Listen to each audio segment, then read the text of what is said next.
जय हिंद मेरे प्यारे प्यारे बच्चों और मेरे प्यारे प्यारे बच्चों के पेरेंट्स और सभी मेरे व्यूअर जो हमारे इस पॉडकास्ट को देख रहे हैं या देखने वाले हैं। आज हम नीट के उन बच्चों के लिए जो अभी मई में एग्जाम होने वाला है उसके लिए एक पॉडकास्ट लेके आए हैं। और आपको तो पता ही होगा, नीट के जितने भी बच्चे होते हैं मैक्सिमम बच्चे जो है फिजिक्स से डरते हैं। उनको आता है तो भी डरते हैं, नहीं आता है तो भी डरते हैं। तो मैंने सोचा क्यों ना उनके एग्जाम के पहले उनके अंदर जो डर है उस डर को खत्म किया जाए। और इस डर को खत्म करने के लिए डर कौन खत्म करेगा? जो पहले से उसके बारे में पता होगा उसको कि कैसे खत्म करना है, मतलब टीचर। तो हम आज ऐसे प्रोफेसर को आपके सामने लाए हैं जो दसों साल से नीट और जेई के बच्चों को पढ़ा रहे हैं और उनके पढ़ाए हुए बच्चे, बहुत सारे बच्चे गवर्नमेंट मेडिकल कॉलेज और आईआईटी और एनआईटी में पढ़ रहे हैं। अब हम आपको मिलवाने जा रहे हैं फिजिक्स के विजार्ड, फिजिक्स के जादूगर, जिनकी क्लास में जाते ही बच्चे खुश हो जाते हैं क्योंकि वो फिजिक्स को पढ़ाते नहीं, फिजिक्स को सिखाते हैं और फिजिक्स से बच्चों में प्यार लगा देते हैं। बच्चों को फिजिक्स से प्यार हो जाता है। ऐसे शख्सियत से मैं आपसे मिलवाने जा रहा हूं, मिस्टर जफर सर से। जफर सर, आपका स्वागत है, आप आइए। थैंक यू सर, बैठिए आपने सर। मुझे यहाँ बुलाया आज, उसके लिए बहुत बहुत धन्यवाद। Okay sir. मुझे बुलाने के लिए बहुत बहुत धन्यवाद। सर, इसमें थैंक यू की बात नहीं है, आप यहाँ आए ये मेरे लिए बड़ी सम्मान की बात है क्योंकि आज आप बच्चों को गाइड करेंगे। और वो बच्चे जो अभी एग्जाम के लिए जा रहे हैं उनके मन में डर होता है, तो आप गाइड करेंगे। मैं जफर सर के बारे में आपको बता ही दिया। अब मैं आपको एक दूसरे ऐसे शख्सियत से मिलाने जा रहा हूं जिनका नाम ही काफी है। फिजिक्स के लिए बच्चे इनका इंतजार करते हैं कि कब हमारे सर का क्लास लगेगा, कब हमारे सर क्लास में पढ़ाएंगे। क्योंकि सब सर जब फिजिक्स पढ़ाते हैं तो बच्चों को, सबसे ज्यादा बायोलॉजी के बच्चों को बायोलॉजी से प्यार होता है, लेकिन सर जब फिजिक्स पढ़ाते हैं तो बच्चों को फिजिक्स से ज्यादा प्यार हो जाता है बायोलॉजी की तुलना में। तो आइए हम आपको मिलवाते हैं विशाल सर से, जो कि आज इस इंडस्ट्री में, टीचिंग इंडस्ट्री में टीचिंग करते हुए 10 साल से ऊपर इनका अनुभव है और इन्होंने बहुत सारे बच्चों को आईआईटी और मेडिकल कॉलेज में पहुंचाया है। आइए विशाल सर, आपका स्वागत है।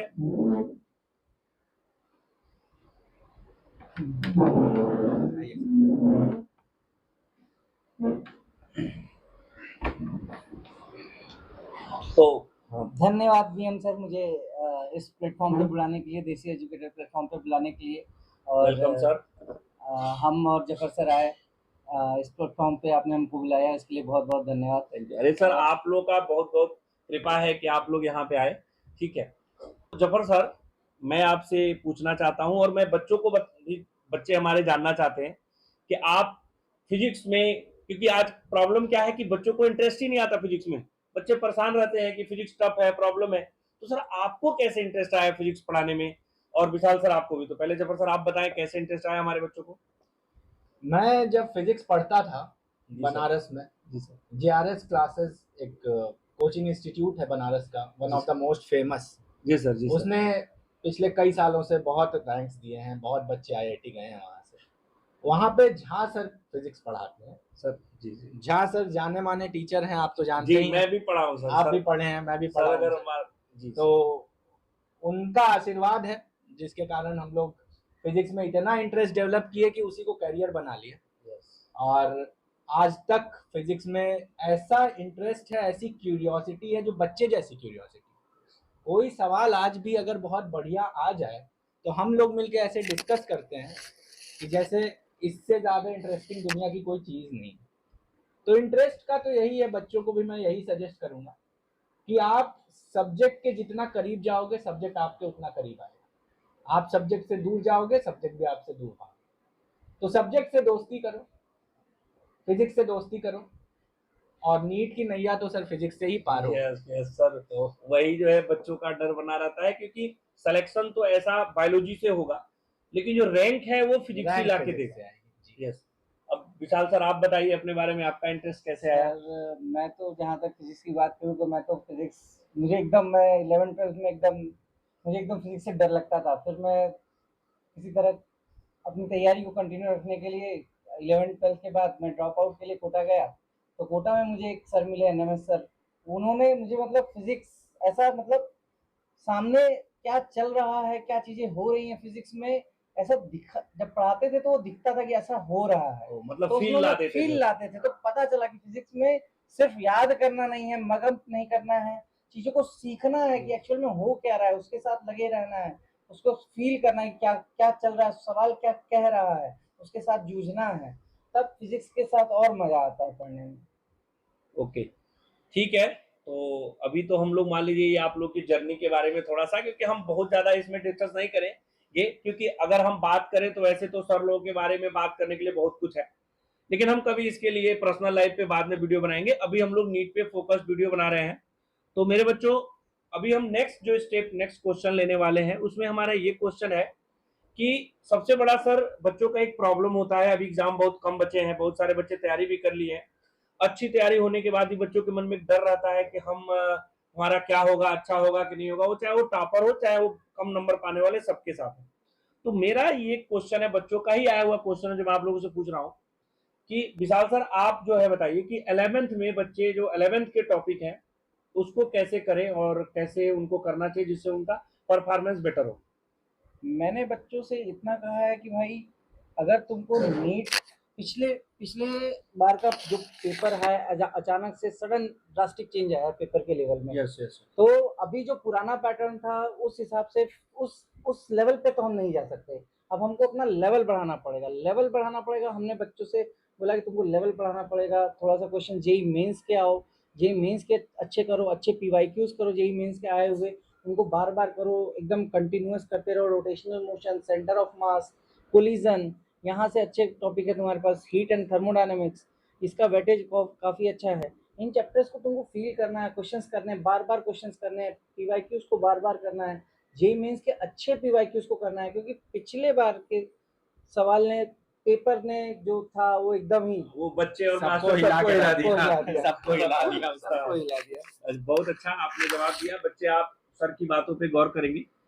सर जफर सर आप बताएं 12th के पोर्शन में क्या करना चाहिए ताकि बच्चे, 12th तो स्कोरिंग भी बहुत ज्यादा होता है 11th की तुलना में, तो आप बताएं सर।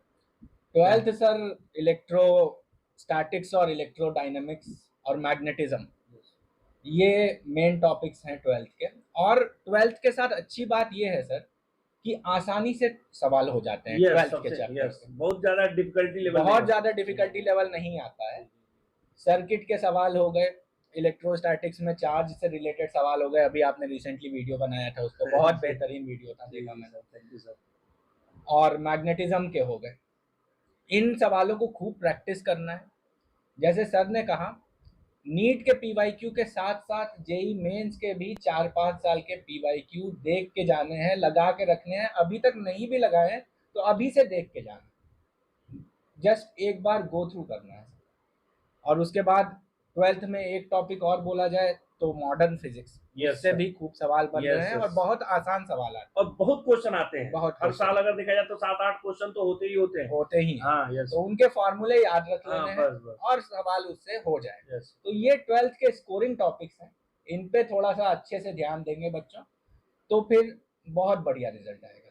और मैं क्या देख रहा हूँ सर इधर 3-4 साल के पैटर्न में कि जो नीट में 12th का पोर्शन है ना, उससे आप देखेंगे तो लगभग 60 to 70% क्वेश्चन आ रहे हैं, और 11th से जो है आप 40% 30% क्वेश्चन आ रहे हैं। तो 12th तो ये बच्चों के लिए अच्छा भी है मुझे लगता है। हाँ। क्योंकि बच्चे 12th में ही पढ़े होते हैं और 12th का बोर्ड भी देना रहता है, तो उनके लिए बेटर होता है। चलिए सर, बहुत अच्छा लग रहा है आप लोगों से बात करके, और हमें लग रहा है हमारे बच्चों को भी बहुत अच्छा लगेगा, क्योंकि आज अच्छा ऐसा संजोग देखिए कि हम तीनों लोग फिजिक्स वाले हैं, ठीक है। ये पूरी फिजिक्स ही पॉडकास्ट हो रही है, फिजिक्स वाला नहीं, फिजिक्स पढ़ाने वाला, ठीक है। तो फिजिक्स वाले ही फिजिक्स के बारे में बात कर रहे हैं।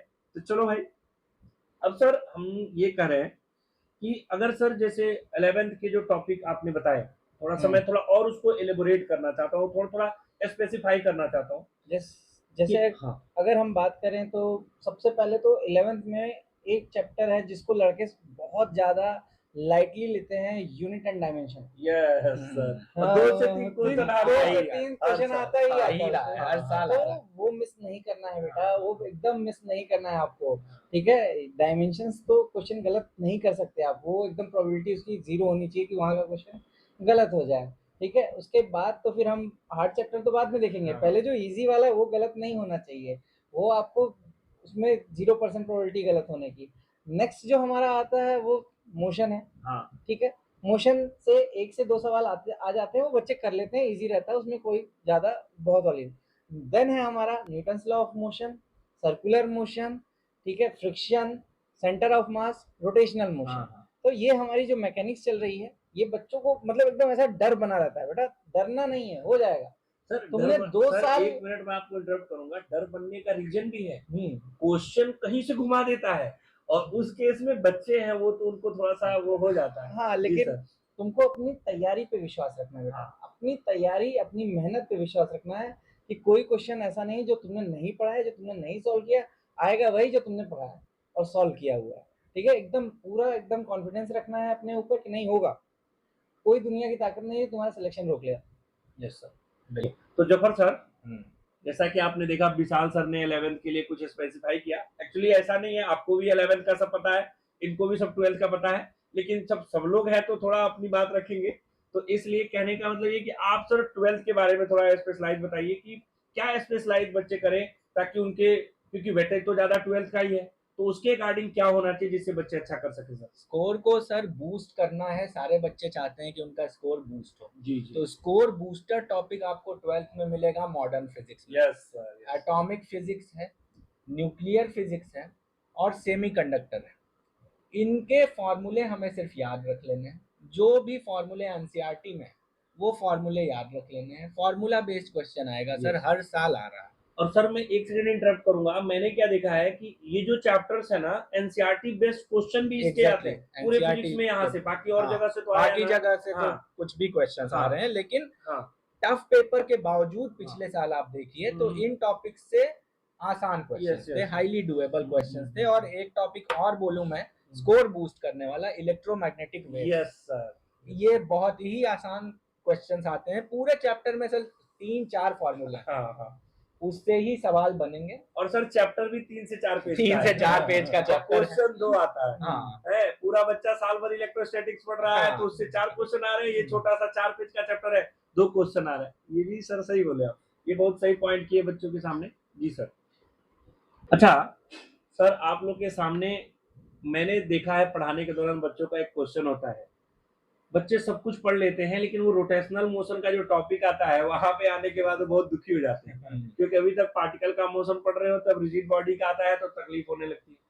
तो सर नीट के बच्चे अभी जो एग्जाम है उसके लिए विशाल सर उनको क्या स्ट्रेटजी बनानी चाहिए रोटेशनल मोशन के लिए? रोटेशनल मोशन चैप्टर देखा जाए तो एक बहुत वास्ट चैप्टर है, बहुत बड़ा चैप्टर है। ठीक है, अगर आप उसको एक साथ पूरे चैप्टर को देखोगे तो फिर वो ऐसा लगेगा कि पता नहीं क्या है इसमें। ठीक है, ऐसे बच्चों बच्चों को डर लगने लगता है कि एक्चुअली में ये क्या रोटेशनल मोशन है, क्या आ गया क्या नहीं आ गया। नहीं बेटा, रोटेशनल मोशन को हम टुकड़ों में पढ़ेंगे, टुकड़ों में उसके टॉपिक्स को अलग अलग करेंगे, एक एक स्टेप करते हुए जाएंगे। पहला topic moment of inertia. Moment of inertia rotational motion का सबसे इजी टॉपिक, उसको पढ़ लो, वहां का क्वेश्चन आएगा, वो गलत नहीं हो सकता। तुमको भी पता है कि मोमेंट ऑफ इनर्शिया का क्वेश्चन गलत नहीं हो सकता, उसको पढ़ो। ठीक है, नेक्स्ट क्या है, टॉर्क। टॉर्क निकालना है, टॉर्क टॉर्क का क्वेश्चन कर लो। टॉर्क पहला मोमेंट ऑफ इनर्शिया, दूसरा टॉर्क का क्वेश्चन तुमसे गलत नहीं हो सकता। नेक्स्ट क्या है, स्टैटिक इक्विलिब्रियम। स्टैटिक इक्विलिब्रियम का क्वेश्चन आ गया तो ठीक है जफर सर, विशाल सर ने तो बोल दिया, अब आप भी थोड़ा रोटेशनल पे अपना व्यू बताइए बच्चों को क्या है। देखिए, इसमें स्ट्रेटेजी 2 तरीके से डिवाइड होगी। जैसा विशाल सर ने बोला, कुछ बच्चे रोटेशनल मोशन जब पढ़े पहली बार नहीं समझ पाए, कोई बात नहीं, यस तो उनकी स्ट्रेटेजी सर यही होनी चाहिए कि मोमेंट ऑफ इनर्शिया और टॉर्क निकालना सीखें। यस। कुछ ना कुछ क्वेश्चन नीट में आएगा ही उससे, और वो रोटेशन का पार्ट 1-2 क्वेश्चन छोड़ भी देंगे तो कोई बहुत नुकसान नहीं है। लेकिन जो अच्छे वाले बच्चे हैं, जिन्होंने रोटेशन पहली बार में समझ लिया था, उनके लिए रिकमेंडेशन ये है कि जैसा सर ने बताया, पार्ट्स में ब्रेक कर करके पढ़ना है चैप्टर को। पूरा चैप्टर एक साथ उनको भी पहाड़ लगने लगता है। हाँ जी सर, जी सर, बड़ा चैप्टर भी तो है, बहुत बड़ा चैप्टर है। तो स्टैटिक इक्विलिब्रियम के सवाल, टॉर्क निकालना सीखा है तो टॉर्क बैलेंस करना एक अलग से सीखिए। उसके बाद आप different types of motion, rotational only motion है, रोटेशनल डायनेमिक्स प्रैक्टिस करेंगे, रोलिंग प्रैक्टिस करेंगे। तो जो बच्चे टच में हैं वो सारा चैप्टर प्रैक्टिस करें। लेकिन जो बच्चे आउट ऑफ टच हैं रोटेशन से, वो मोमेंट ऑफ इनर्शिया और टॉर्क निकालना सीखें। और एक टॉपिक को नहीं भूलना भाई, वो बहुत इंपॉर्टेंट है। वेज पे जब बॉल को हम छोड़ रहे हैं तो नीचे वेलोसिटी और नीचे एक्सेलरेशन डिस्क उसका रिजल्ट याद ही रखें। याद ही रखो, याद ही तो रखें डायरेक्ट उसका। आएगा। यस यस, बहुत अच्छा लग रहा है सर, और बच्चे भी खुश हो रहे होंगे, जो देख रहे होंगे या जो देखेंगे उनको अच्छा लगेगा। सर एक अब लास्ट क्वेश्चन, मतलब क्वेश्चन आता है बच्चों का कि सर अब तो समय बहुत कम बचा है, लास्ट मोमेंट चल रहा है, तो सर मैं आप दोनों एक्सपर्ट से इस पे अपनी राय चाहता हूँ कि लास्ट मोमेंट में रिवीजन कैसे करें। लास्ट मोमेंट में सर रिवीजन का ये है कि सारे चैप्टर्स फिर से बच्चे पढ़ तो नहीं सकते। नहीं सर, नहीं सर। तो सारे बच्चों को मेरा यही रिकमेंडेशन रहता है, बच्चे आके पूछते रहते हैं, जी, यही जी। रिकमेंडेशन रहता है कि आप ज़्यादा से ज़्यादा फिजिक्स के लिए प्रॉब्लम सॉल्विंग करें, यस सर। सवाल लगाइए ज़्यादा से ज़्यादा, फार्मूला बार बार रिवाइज करिए, एक फार्मूला नोट्स बना के रखिए शॉर्ट नोट्स टाइप से, फार्मूला बार बार रिवाइज करिए, सवाल ज़्यादा से ज़्यादा लगाइए। जैसा पहले भी हम लोगों ने कहा कि नीट के पीवाईक्यू के साथ साथ बच्चों मेंस के पीवाईक्यू पे भी ध्यान दो, लेवल एग्जाम का चेंज हो गया। यस, आप बोलिए विशाल सर, आपका क्या कहना है। सर जो अगले 15 दिन है ना, हाँ। ये बेटा तुम्हारी जिंदगी के सबसे बेहतरीन दिनों में से गिने जाएंगे। यस सर, यस सर, ये इसमें याद रहेगा पूरा लाइफ, ये पूरी लाइफ तुमको याद रहेगा। ये अगले 15 दिन जिनकी तैयारी ठीक है, जिनकी तैयारी अच्छी है, जो स्ट्रगल कर रहे हैं, ये 15 दिन है बेटा, तुम अपना 100% झोंक दो, मैं तुमको श्योर गारंटी दे रहा हूँ हो जाएगा। अपना 100% दो, किसी से कुछ नहीं सोच, किसी से कुछ लेना देना नहीं तुम्हारा। ये 15 दिन तुमने पूरी मेहनत से लगन से अपना प्रिपरेशन किया है, ये 15 दिन तुम्हारे हैं एकदम अच्छे से। जो एकदम किसी किसी तरफ डिस्ट्रैक्ट नहीं होना है कि ये नहीं होगा, वो नहीं होगा, ऐसा हो गया, ये चैप्टर छूट गया, कुछ नहीं, सब कुछ पढ़ा है तुमने, कर ले जाओगे बेटा तुम, ठीक है ना। खुद पे विश्वास रखो, टेस्ट दो, टेस्ट सीरीज में नंबर इंप्रूव करो, नहीं आ रहा है उन गलतियों को लिख के रखो कि गलतियां क्या की हैं। अब ये टाइम है कि गलतियां जो मिस्टेक्स हुई हैं, अब वो किसी भी तरह से वापस से रिपीट ना हो पाए। यस, ये टाइम है बेटा।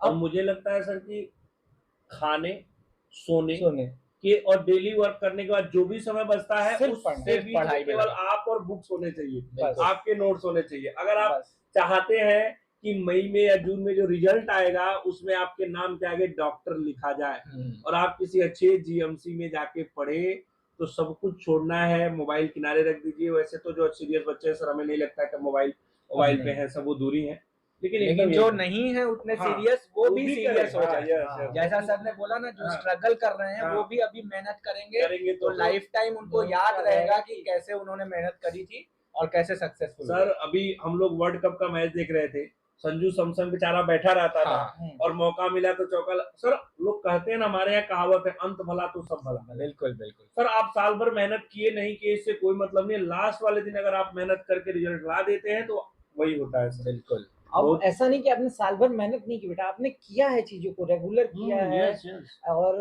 एकदम कंटिन्यूअस आप क्लासेस गए हैं, क्लासेस अटेंड की हैं, चीजों को पढ़ा है, टेस्ट दिया है, आपके नंबर आए हैं, कंटिन्यूअस आप पढ़ते हुए गए हैं। ये दिमाग में आना ही नहीं चाहिए कि नहीं मेरा होगा या नहीं, 100% होगा, होगा, कोई नहीं रोक सकता बेटा। बस ये 15 दिन है, तुम्हें ये 15 दिन एकदम अपना जी जान लगा देना है। और मुझे क्या लगता है सर कि चाहे वो बच्चा सर फर्स्ट रैंक लेके आएगा या जो बच्चा सबसे कम नंबर लेके आएगा, हर किसी को डर लगता है सर, सबको डर लगता है। जो फर्स्ट रैंक वाला है उसको भी डर लगता है कि मेरा होगा कि नहीं होगा। थोड़ा सा हाँ उसके अंदर कॉन्फिडेंट रहता है, वो मेहनत करता है, उसको लगता है टेस्ट वगैरह होते रहते हैं तो नंबर अच्छा पाता है, तो लगता है कि हो जाएगा। लेकिन डर तो सबको लगता है और डर होना भी चाहिए आदमी को। थोड़ा बहुत डर लगता है तो आदमी सीरियस होकर काम भी करता है। डर ही खत्म हो जाता है तो ओवर कॉन्फिडेंस में आ जाता है, तो आदमी कभी कभी वो भी दिक्कत हो जाती है। बहुत सारे बच्चे से दिखते भी है, तो ओवर कॉन्फिडेंस में भी नहीं आना एग्जाम के समय। अपने अपने आप को हमेशा कंट्रोल और बैलेंस रख के रखना है, लास्ट बॉल तक मैच को बनाए रखना है, कूल रहना है तो होगा। सर एक और क्वेश्चन है मेरे मन में और बच्चों का भी रहता है ये कि अभी एग्जाम में फिजिक्स में जैसे 360 का मतलब बायोलॉजी है, तो बच्चे जनरली उसमें 360 आउट ऑफ 350, 355, 360 भी पा जाते हैं। केमिस्ट्री में भी बच्चे 180 में 160, 170 आ जाता है उनका जो ठीक ठाक। लेकिन सर फिजिक्स में नहीं आता। फिजिक्स में सर एक प्रॉब्लम है, 140 150 नंबर पाना बहुत अच्छा स्कोर हो जाता है बच्चा और खुश हो जाता है और हम भी खुश रहते हैं चलो इतना रहा। तो मैं ये सोच रहा हूँ सर, अगर किसी बच्चे का मान लो भी नंबर कम आ रहा है लास्ट में, तो 100 आ रहा है, 100 120 आ रहा है, तो 120 से 160 150 तक लाने के लिए उसे सर क्या स्ट्रेटजी बनानी चाहिए? तो मैं जफर सर पहले आप क्वेश्चन आपके पाले में देता हूँ कि आप इसका जवाब दें, फिर विशाल सर आप इसका जवाब दीजिएगा। सर, बच्चों को अगर स्कोर 150 के अक्रॉस ले जाना है नीट के एग्जाम में, तो एग्जाम स्ट्रेटेजी इसमें बहुत बड़ा रोल प्ले करती है। तो आपको फिजिक्स के 45 क्वेश्चंस को सफिशिएंट टाइम देना होगा, और उसके लिए you have to be very fast in other subjects as well. Yes, biology and chemistry में टाइम जो आप बचा के लाएंगे। कई सारे बच्चे सर होते हैं कि उनको आते हैं सवाल, उनको 40-42 सवाल आते हैं, लेकिन उनके पास सफिशिएंट टाइम नहीं होता है। टाइम मैनेजमेंट बहुत इंपॉर्टेंट है। यहाँ पे अभी आप टेस्ट सीरीज लिख रहे हैं, उसमें आप अपना टाइम मैनेजमेंट करिए, उसमें प्लानिंग करिए, उसमें थोड़ा एक्सपेरिमेंटेशन करिए कि कौन सा सब्जेक्ट पहले लिखूं, कौन सा सब्जेक्ट बाद में लिखूं, क्या मुझे सूट कर रहा है। हर बच्चे के लिए अलग अलग चीजें सूट करती हैं। और एक बार जब आपकी स्ट्रेटेजी सेट हो जाए तो फिर उसको फॉलो करिए रिगरसली।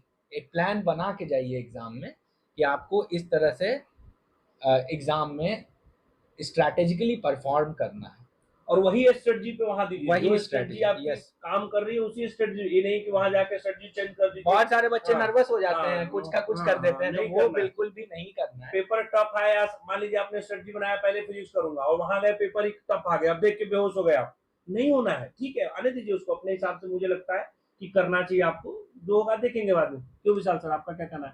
मेरा जो कहना ये है कि हमने फिजिक्स में एक स्टैंडर्ड सेट कर लिया था इससे पहले कि हमारा भाई 160 170, क्योंकि बच्चों का आ जाता था बायो में 160 170 आ जाता था, फिर केमिस्ट्री में आ जाता था 160 170, फिजिक्स में भी 160 170 आ गया था। इससे पहले हमने एक स्टैंडर्ड सेट कर लिया था कि नहीं यही आना है बेटा। वो तब था जब हमारे लिए पेपर उस हिसाब से बनता था, और चैप्टर भी कम थे अभी। हाँ। और पेपर उस हिसाब से बनता था। अभी क्या है, पिछली बार का आप अगर पैटर्न देखे तो अगर किसी का 80-90 मार्क्स भी आया हुआ है फिजिक्स में तो वो सिलेक्टेड है बच्चा। हमारे स्टूडेंट हमारे स्टूडेंट सेलेक्ट हुए जिसका 80-90। तो जो लोग 100 से जस्ट बिलो है, 80 है, 90 है, 110 है, वो एकदम होपलेस नहीं होना, डीमोटिवेट नहीं होना बेटा। ये स्ट्रगल तुमको करना ही है। और कुछ चीजें जो है, मैं अभी जो तुम टेस्ट सीरीज दे रहे हो, तो कुछ लोग स्मार्ट बनने के चक्कर में कुछ भी पूछ रहे हैं, तो उससे डिमोटिवेट नहीं होना।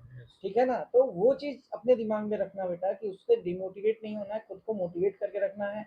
आती है फिजिक्स, हाँ आती है, और एक स्टैंडर्ड सेट नहीं करना है कि नहीं 150 नंबर ही आएगा, 160 नंबर ही आएगा, 170 नंबर ही लेके आऊंगा फिजिक्स में। पेपर के हिसाब से हमको पेपर अटेम्प्ट करना है। अगर नीट का पेपर है, सिंपल सी बात है, कोई भी पेपर बनेगा तो एक सब्जेक्ट हार्ड बनेगा तो एक को उनको इजी करना पड़ेगा। तुम पेपर में जब बैठो तो तुम देखो क्या थे, ये हार्ड बन गया है, मैं पहले इजी वाला अटेम्प्ट करूंगा, इसको वहीं स्टॉप करना है।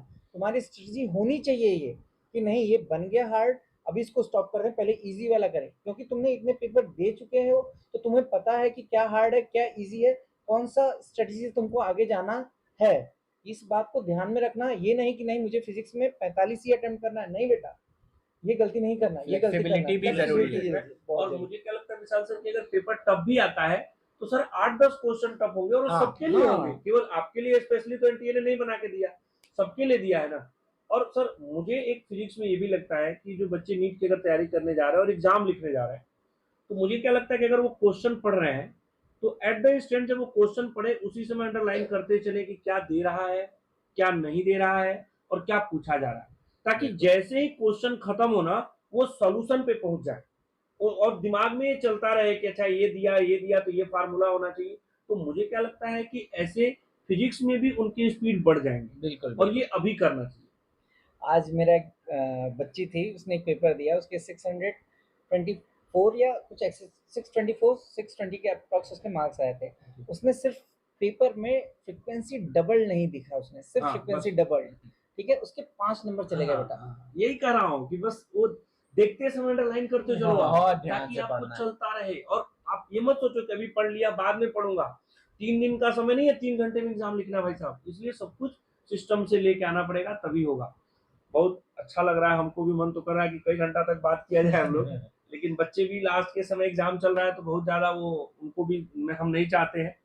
तो सर अब एक सबसे बड़ी और भी समस्या होती है सर। क्या समस्या होती है कि जफर सर बच्चे क्या करते हैं कि लास्ट में थोड़ा सा नंबर कभी कम आ गया, कभी ज़्यादा आ गया, तो धीरे धीरे उनका कंसंट्रेशन भी थोड़ा सा कम होने लगता है। कभी कभी वो थोड़ा डिमोटिवेट हो जाते हैं। ये भी एक प्रॉब्लम देखने को मिलता है सर। और फिर बच्चे आके मिलते हैं कि सर क्या करें, कैसे करें। तो सर उसका क्या है, इस समय आप लोग भी थोड़ा बच्चों को मोटिवेट कीजिए कि बच्चे कुछ अच्छा करें। हाँ, ठीक है, अब हम लोग बोलेंगे, बोलिए आप बोलिए। मैं ये कह रहा था सर कि जो पिछले साल पेपर टफ आया है, यस यस उससे एक सिचुएशन ऐसी बन गई है जिसको कैश 22 सिचुएशन कहते हैं। यस अब ये है कि टेस्ट सीरीज वाले पेपर टफ बना रहे हैं और बच्चे वो पेपर देके डिमोटिवेट हो रहे हैं। डिमोटिवेट हो रही है। लेकिन बात ये कैश 22 यहाँ पे है कि टफ बनाना भी पड़ेगा, बना भी क्योंकि पड़ेगा। टफ फिर से आ भी सकता है। तो बात ये है बच्चों कि आप पेपर दो। कुछ लोग पेपर हद से ज्यादा टफ बना रहे हैं, उससे आप डीमोटिवेट मत हो। लेकिन अगर पेपर में आपके मार्क्स कम आ रहे हैं तो मैं ये बोलूँगा एनालिसिस हमेशा करें। कहाँ आपकी गलतियाँ हो रही हैं, कौन से चैप्टर में गलतियाँ हो रही हैं, किस टाइप के सवालों में गलतियाँ हो रही हैं, ये एनालिसिस करें और डे बाय डे सुधार करते रहें। जो भी गलतियाँ हो रही हैं उनको करेक्ट करते रहें डे बाय डे। तो इससे सर लगता है फायदा हो। और मुझे क्या लगता है कि एनालिसिस आप खुद करिए और जो बिल्कुल। प्रॉब्लम है उसको टीचर से लाके डिस्कस कीजिए। क्या सही बोल रहा हूँ कि नहीं विशाल सर? नहीं सर, सही बात आप है। बताइए आपका क्या विचार है इस पे? मेरा बस इतना कहना है कि लास्ट टाइम है, अपनी गलतियों को रिपीट मत करो, टेस्ट सीरीज कंटिन्यूअस दो, ठीक है। और कुछ बच्चे ऐसे हैं जो मेरे पास आए कि सर लास्ट मोमेंट में क्या करें सर, अब मेरे पास 10 दिन 12 दिन 15 दिन बचे हैं, मैं क्या करूं, इन मोमेंट्स में मैं क्या करूं। बेटा कुछ नहीं करना है, दिन मतलब जो भी टाइम तुम्हारा बचा है टेस्ट सीरीज दो। टेस्ट सीरीज देने के बाद जो तुमने सॉल्व किए क्वेश्चंस उनकी एनालिसिस करो। एनालिसिस करने के बाद अभी भी जो तुमको लग रहा है कि ये टॉपिक मेरा रह गया, क्योंकि अब तो टॉपिक्स पे बात होगी ना बेटा, चैप्टर तो तुम्हारे कंप्लीट है, अब तो वो छोटे छोटे टॉपिक्स की बात हो रही है। तो जो छोटे छोटे टॉपिक्स तुमने मार्क कर रखे कि मेरा ये वीक है या ये गड़बड़ है या ये, अब सिर्फ उन टॉपिक्स की बात होगी। उनको एक एक बार डेली रिवाइज करो, डेली बैठो, उनके फॉर्मुलेस देखो, उनकी कॉन्सेप्ट को देखो, ठीक है। उन पे जो गलतियां हुई थी, तुमने जो प्रीवियस गलतियां हुई थी, उन टॉपिक्स के, उन सब टॉपिक्स की क्या गलतियां थी, उनको क्लियर करते हुए आगे बढ़ो, 100% हो जाएगा। Yes. और मुझे सर क्या लगता है ना कि बच्चों को सुबह में उठना चाहिए। उठने के बाद जब नहा वाले हो तो शीशे के सामने खड़े हो जाए और रोज बोले अपना नाम, डॉक्टर जो भी नाम है, मान लीजिए doctor Bharatendu Mishra, doctor Bharatendu Mishra, doctor Bharatendu Mishra, मैं डॉक्टर हूँ, मैं डॉक्टर हूँ, मैं डॉक्टर बनने वाला हूँ। इससे भी सर मुझे क्या लगता है ना कि मोटिवेशन आता है और कॉन्फिडेंस आता है, पॉजिटिव एनर्जी आती है कि नहीं मैं बनूंगा, मैं बनूंगा। और रात में सोते जाए तो भी अपने आप को कहें कि नहीं मैं बनूंगा बनूंगा। क्योंकि बच्चे इस समय डरना नहीं है, इस समय आपका सही समय है और आप अच्छे तैयारी किए हो, आप बेस्ट हो, आप चैंपियन हो, आप कर सकते हो। बिल्कुल। तो चलिए सर नेक्स्ट बात में हम लोग चलते हैं। और सर एक क्वेश्चन ये रहता है, बड़ी कॉमन क्वेश्चन है सर। बच्चे कहते हैं सर याद तो सब किया है, पढ़ा तो सब है, लेकिन जैसे जैसे एग्जाम आ रहा है लग रहा है सब भूल गया। ये आपके साथ भी विशाल सर होता होगा, बच्चे आके पूछते होंगे और आपके साथ भी जबर सर होता होगा।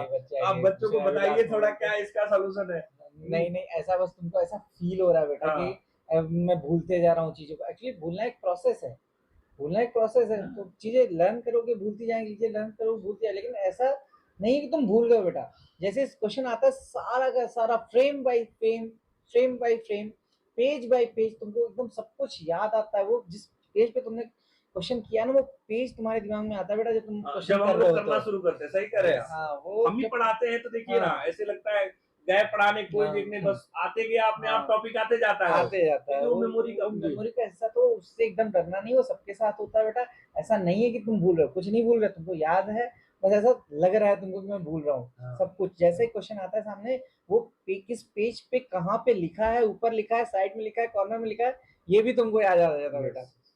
आप जबर सर बताएं इस पे। सर आधी जो बैटल है ये एग्जाम की साइकोलॉजिकल है। तो बच्चों को एंग्जाइटी होती है, नर्वसनेस होती है, उसमें लगता है कि हम सब भूल गए। और अपना स्टूडेंट टाइम याद करिए सर, हमें भी यही लगता था, वही तो है ना। तो हमने यही एक्सपीरियंस किया, जैसा सर कह रहे थे, आपने अगर पढ़ाई करी है तो आपके सबकॉन्शियस में कहीं ना कहीं वो इंफॉर्मेशन स्टोर्ड है। जब आप क्वेश्चन देखेंगे, सॉल्व करना शुरू करेंगे, दिमाग ठंडा रखना होगा, लेकिन बस, तब हाँ। वो लौट के आएगा। बेचैन नहीं हो जाना, बेचैन परेशान नहीं होना, होंगे cool तो mind से सवाल को Yes. सोच के yes. So cool mind is the key. Psychological battle जीतनी है, एकेडमिक बैटल भी जीतनी है, और दोनों जीतेंगे हम लोग। सही बात। और हो भी जाएगा अगर ऐसा वो आराम से मेहनत करके कूल माइंड से सवाल को स्ट्रेटेजिकली करने बिल्कुल, जाएंगे तो मुझे लगता है हो जाएंगे। हो और जाएगा। मैं सर, मुझसे भी बच्चे पूछते हैं तो मैं उनको क्या बोलता हूँ कि जैसे बेटा अगर तुमको लग रहा है कि सब कुछ भूलता जा रहा है, तो अगर तुम्हें लग रहा है कि कोई ऐसा टॉपिक भूल गया तो क्या करो, तुम नोट्स उठाओ और एक बार उसको देखो। और नोट्स में कुछ देखो मत, खाली नोट्स देखो क्या टॉपिक है, और फिर अपने मन में उसको सोचना शुरू करो कि देखो याद है कि भूल गया। देखो सब तुमको याद है, और यहाँ से तुमको कॉन्फिडेंस आएगा कि नहीं नहीं हमें तो याद है, हमको बस ऐसे लग रहा है। ये हर किसी को लगता है सर, सबको लगता है। सबको लगता है सर। एक और लास्ट बात मैं ये कहना चाहता हूँ सर, एक्चुअली क्या होता है, बहुत सारे बच्चों की आदत होती है जनरली दोपहर में सो जाते हैं, है ना। जी। और एग्जाम का समय ऐसा है कि जो 2 से लेके 5 बजे तक दोपहर होता में है, ही एग्जाम है। जब मेन टाइम है सोने का उसी टाइम एग्जाम है। तो सर मान लीजिए अगर रेगुलर सोया है बच्चा तो एग्जाम में तो जाएगा तो नींद आएगी, तो फुल कंसंट्रेशन कैसे बनाएगा। तो अभी सर 15 दिन बचा है, तो इसके लिए आप लोग क्या स्ट्रेटजी बता रहे हैं बच्चों को, ये भी बताइए थोड़ा। सबसे बड़ा डाउट ये है कि उस टाइम क्या करना है। वो जो 2 से 5 का टाइम है, 2 से 5 का टाइम है, दोपहर में नींद आ रही है 2 से 5 के टाइम में, नहीं बेटा अभी से आप, मैंने उनको तो क्लियर बोला कि भाई 2 से 5 टेस्ट सीरीज ही देना है। उस टाइम कुछ नहीं करना है, वो टाइम आपको एक्टिव रहना है, अपने कॉन्शियस माइंड को एक्टिव रखना है, चाहे कुछ भी हो जाए। उस टाइम थोड़ा सा अपना अल्पाहार करो, ठीक है, पानी ढेर सारा पानी पियो बेटा, और उस टाइम पेपर देना है, टेस्ट सीरीज देनी है, ठीक है ना। नहीं अपना एनर्जी ड्रिंक पियो, सब कुछ करो, ठीक है ना, विटामिन जूस वगैरह ले सकते हो, जूस लो, ठीक है, बट 2 से 5 स्ट्रिक्टली टेस्ट सीरीज, ठीक है। उस टाइम को टेस्ट सीरीज के अलावा और कुछ नहीं करना है आपको। सर इन लोगों का तो 2 से 5 है, आपको याद होगा एडवांस का एग्जाम जब 6 घंटे देना होता था, तो बच्चों हैबिट बनाते थे हम लोग, तुम लोग भी हैबिट बना, यही काम करते थे हम लोग। 6 घंटे बैठ के एग्जाम टेस्ट सीरीज देते थे, कोचिंग में जाके एग्जाम देते थे। तो तुम एग्जैक्टली 2 से 5 वाले टाइम की हैबिट बनाओ। अभी तक सोते थे तो कल से जग जाओ, और कल से 2 से 5 बैठ के एग्जाम दो, और रोज एग्जाम दो, ताकि तुम्हारी हैबिट बने। उस टाइम पे बिल्कुल अटेंटिव रहना है, बिल्कुल कॉन्शियस रहना है।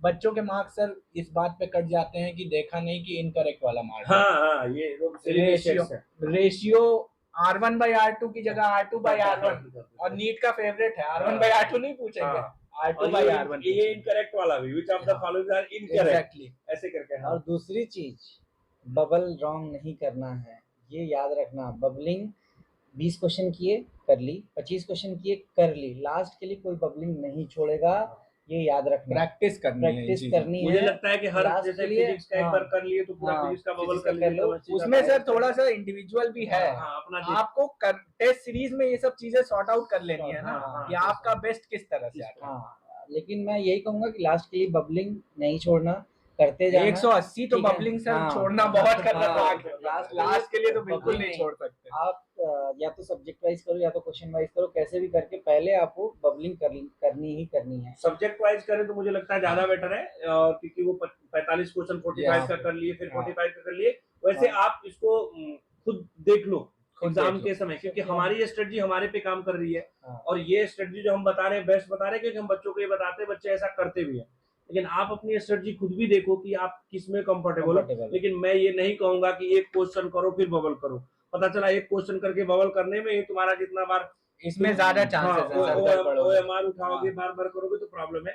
तुम आराम से करो, एक बार कर लो पूरी, मतलब 45 फिजिक्स कर लिए, 45 केमिस्ट्री, 45 जूलॉजी, 45 बॉटनी एक साथ कर लो, वो ज्यादा बेटर रहेगा मुझे लगता है। और एग्जाम में ये जो आप लोगों ने बोला ना, मुझे भी बहुत सही लगा, और हम लोग भी बच्चों को यही कहते हैं कि ये जो समय है 2 से 5 वाला, आप 1 से लेके 6 बजे तक पूरा अटेंटिव रहिए। रात में सो लीजिए, आप दिन में सोना हो तो आप सुबह में 9 बजे 10 बजे सो लीजिए। लेकिन उस दिन पता चला 9 बजे 10 बजे सो रहे हैं, सोते रह गए, एग्जाम सेंटर छूट गया, तो ये सब भी ध्यान देना भाई। मतलब ये है कि रात में सो लीजिए, सुबह में उठिए आराम से, और 8 बजे उठ जाइए आप। उसके बाद सर, ताकि आपको दोपहर में नींद भी ना लगे, और अभी से हमें लगता है कि विशाल सर दिन में थोड़ा कम ही भोजन करना चाहिए, उसके जगह पे बादाम खा लीजिए, दूध पी लीजिए, दूध भी देखिएगा दिक्कत ना हो किसी को। हाँ तो वो सब देख करके अपने हिसाब से, पता चला कि हम हमारा वीडियो देख के दूधे पीना शुरू कर दिए, पता चला तो पेट ही खराब हो गया, बीमार हो गया। ये भी नहीं करना, अपनी स्ट्रेटजी जो बनाए हैं उसको रखिए, है कि नहीं। तो ये तो बहुत सही लगा सर। लास्ट में सर आप लोग कुछ बातें अपने तरफ से बच्चों को बताइए, क्योंकि अभी पॉडकास्ट सबसे बड़ी बात है कि 2 तारीख को क्या करना है सर। 2 तारीख को क्या करना है, 3 को पेपर है और 2 को क्या करना है बेटा, 2 को एकदम फ्री माइंड रहना है, एकदम कुछ नहीं। 2 को जितना पढ़ लिया, 2 को शाम तक, दोपहर तक 2 को थोड़ा सा अपने आप को रिलैक्स रखना है, थोड़ा सा ये नहीं कि बाहर जाके कहीं मस्ती कर रहे हैं, ये कर रहे हैं, कुछ नहीं, शांत रखना है, थोड़ा सा एक्टिविटी करनी है, थोड़ा सा अपने को रिलैक्स रखना है थोड़ा सा, और थोड़ा सा ये भी रहे कि आपने थोड़ा सा कुछ किया, थोड़ा सा पहले सो जाओ आराम से। उस दिन रात को नींद कंप्लीट करनी है आपको, नींद बहुत इंपॉर्टेंट है। एक दिन पहले 12 घंटा सोइएगा। बिल्कुल। उस दिन आपकी नींद बहुत इंपॉर्टेंट होता है। जितना फ्रेश माइंड से आप जाओगे वहाँ, जितना आपका अगर सेंटर दूर है तो पहले पहुँच जाओ, ठीक है ना। वहाँ पे एक दिन कंप्लीट अच्छे से रेस्ट करो, अपने आप को थकान में वहाँ उस 3 घंटे में थकान में नहीं रखना है, ठीक है। ये नहीं कि रात भर पढ़ रहे हो, 10 बजे तक पढ़े हो, 2 बजे से पेपर है, जाके वहाँ पे सो रहे हो, ठीक है। ये भी नहीं करना है बेटा। एक दिन अपने आप को कंप्लीट रेस्ट दो। ऐसा नहीं कि रात को 2 तारीख को रात को पूरा पढ़ रहे हो, नहीं बेटा, बहुत पढ़ाई की है। 2 तारीख को रिलैक्स रखना है खुद को, आराम से नींद कंप्लीट करनी है, ठीक है। आराम से 2 बजे से 5 बजे तक 100% देके आना है, क्योंकि वो 100% आपके लाइफ का पूरा जो है चेंज कर देगा लाइफ।